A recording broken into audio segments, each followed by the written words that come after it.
मैं कहता हूं खरी खरी में आप सबका दिल से स्वागत है।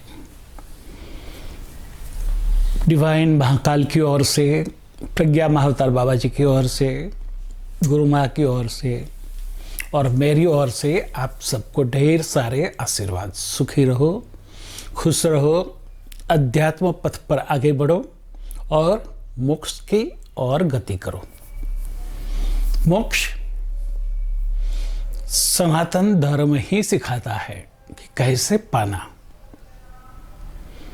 और कोई धर्म में मोक्ष की बात ही नहीं है, कल्पना भी नहीं है।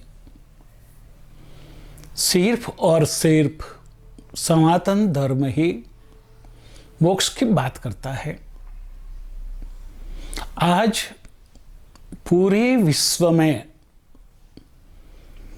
सनातन धर्म को कैसे बदनाम किया जाए,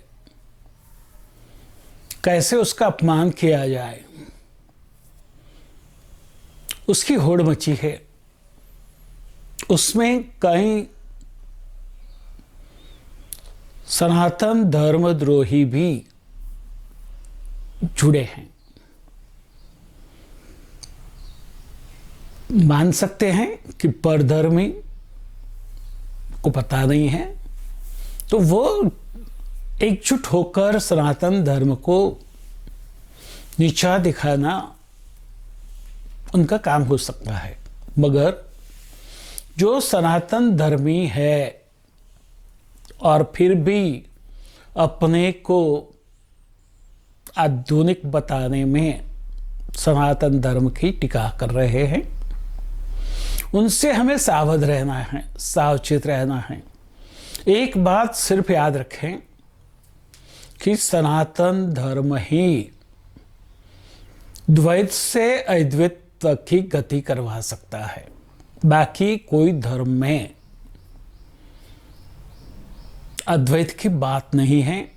वो द्वैत पर उलझे हुए हैं, और जो धर्म सबको जोड़ नहीं सकता वो धर्म नहीं हो सकता।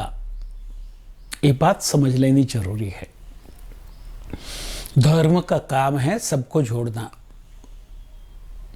और भारत की ऋषि परंपरा ने सबको जोड़ के रखा था। यदि हम हमारी ऋषि परंपरा को देखें तो वहां न वर्ण था, न वर्ग था, न कोई राजा था, न कोई रंग था। ये बात हम स्वीकारते हैं, मगर फिर भी हम उलझ जाते हैं। हमारे धर्म में जो बातें बताई गई हैं उसमें कहीं जड़ता नहीं है। उसी में किसी को शिक्षा करने की बात नहीं है। इसमें तो माफ करो और आगे बढ़ो, सबको साथ लेके आगे बढ़ना है। सहना भवतु सहनौ भुनक्तु सह वीर्यं कर्वावहै तेजस्विनामावधीतमस्तु मा विद्विषावहै। ओम शांति शांति शांति। ये बात सिर्फ और सिर्फ एकमात्र सनातन धर्म करता है। साथ में आगे बढ़ना है, साथ में चलना है और साथ में मोक्ष को पाना है।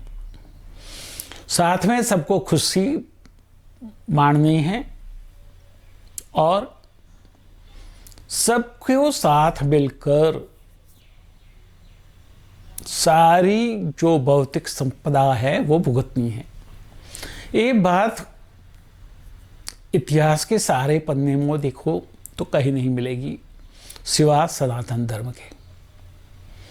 हमारे पास सांस्कृतिक धरोहर हैं, रामायण है, महाभारत हैं,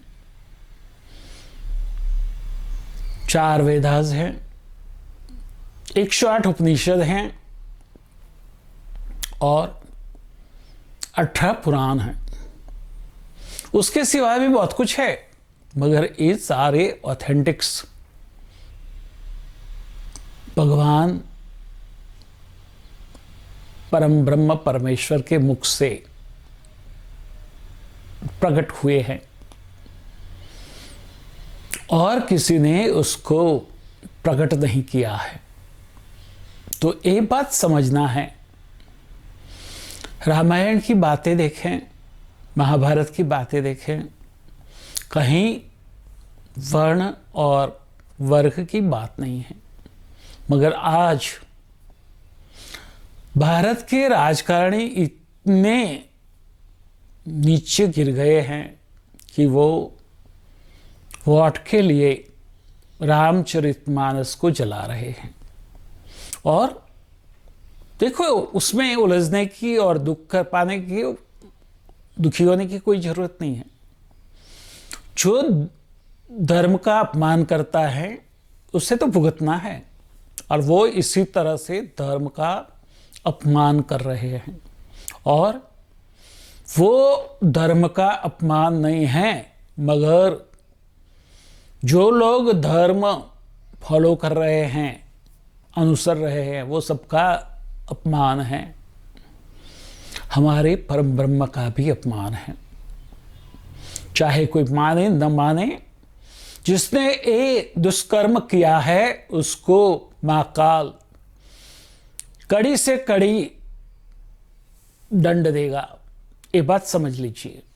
उसमें उलझे नहीं, क्योंकि ये सारी बातें सनातनियों को उलझाने के लिए की गई है। और आगे और भी इससे भी खतरनाक बातें लिख के आएंगे। डरना नहीं है, हमें देखना है और सोचना है कि ये कितने गिर सकते हैं, मगर उनको भुगतना है महाकाल का दंड।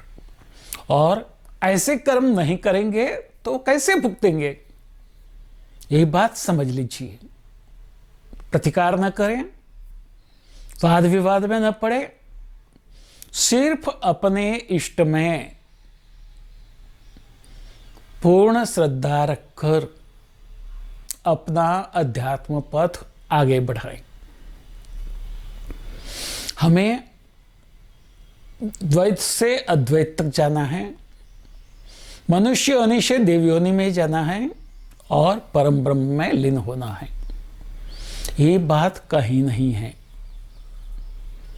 उससे सारे लोग समझ नहीं सकते हैं, और जो जहां है वहां परम ब्रह्म की इच्छा से हैं, ये बात समझ लीजिए। सनातन धर्म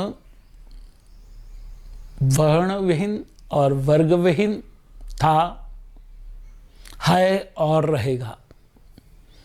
एक बात मैं बताना चाहता हूं कि जिसको वो लोग दलित कहते हैं, राजकारणी, उनको दलित किसने बनाया? उनको धर्म से परे किसने किया?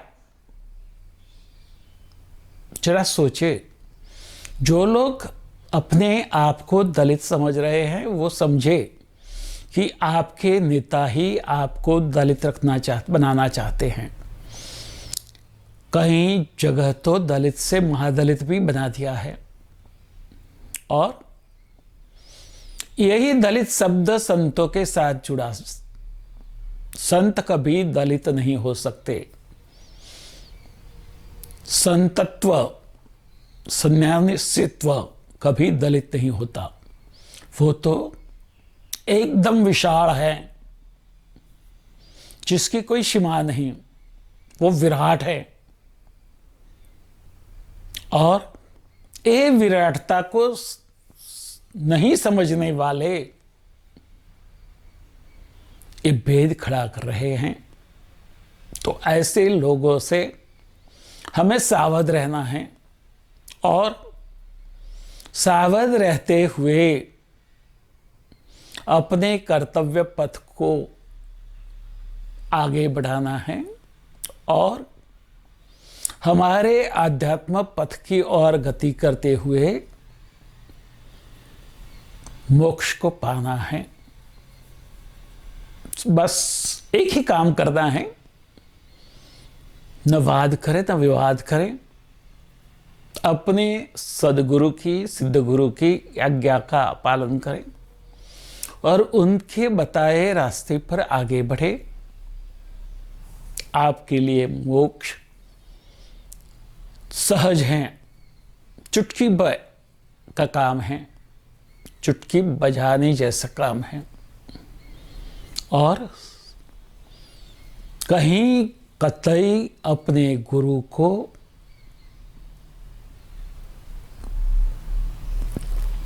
बोलते हैं ना, तराशने की बात न करें।